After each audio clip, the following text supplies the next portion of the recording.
What up? It's Mr. Roush. I'm back. Language Arts, Day 2, Change in a Short Story.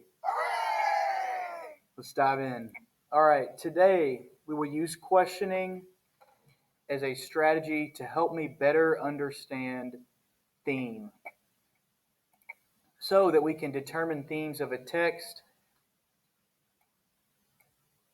and analyze their development through citing textual evidence, paraphrasing, or summarizing. We'll know that we've got it when we have identified 5 who or why questions in the reading passage, a retrieved reformation. So, quick review. Yesterday we introduced theme, sort of what it is and how we find it. Today we're going to be looking at more of a reading strategy or a thinking strategy to help us find theme. So, annotating while reading, we're asking you to be active readers. In order to become an effective reader, it is important you read with a pencil or mouse in your hand so you can take notes, you can write down questions, underline things that stick out to you, stuff like that. Today, however, we are just asking you to come up with 5 who or why questions while reading a passage. Let's take a quick look at an example, and then I will let you get to work. As Heather stared out the window, the balloons tied to the mailbox caught her eye. So right off the bat, I have 2 questions. 1, who is Heather?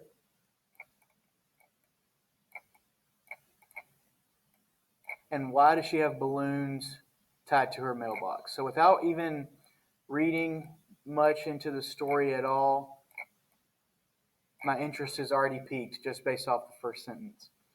Let's keep going right here. It says, it was her 13th birthday party, and she was still waiting and hoping that at least one person would show up. So again, I have another question. So she's having a birthday party. So my first question is answered, but why has no one showed up yet? Did she not have very many friends? Did she miss something? Did something happen? Let's find out as we keep reading. She double-checked the time on the invitation and then checked her phone. No one had sent her a message saying they were running late and the party started an hour ago. She did not understand. She had made a point of telling everyone how much better her party would be at the last few birthday parties she had attended. So I'm going to underline this right here because it's starting to answer my second question here. Why had no one showed up? So it sounds like she might not be a nice person. She's telling everyone else at their parties how hers is going to be better. Not a good way to get people to come to your party.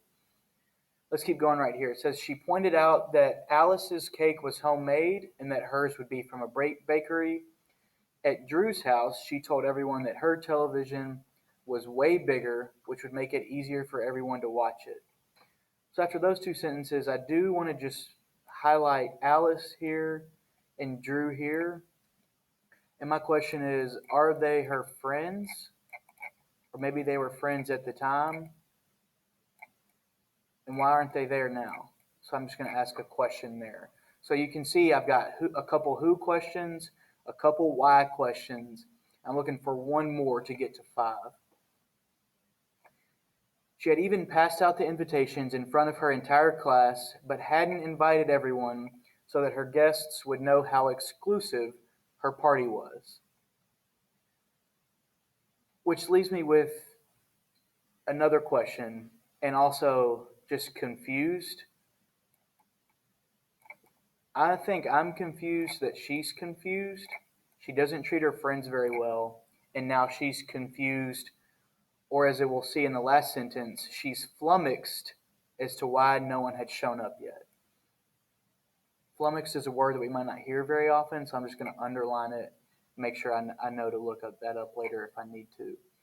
So all we're really looking at today is asking questions. So we've got a couple who questions, a couple why questions, just to help us, 1, stay engaged with the passage, and 2, better understand it so we can identify theme.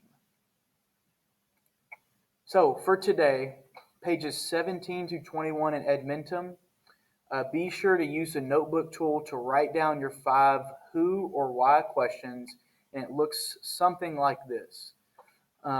Couple things to point out: you can use the highlighter tab that'll look something like this on the left hand side of your page, and on the top right corner you can hit play and can read it out loud to you.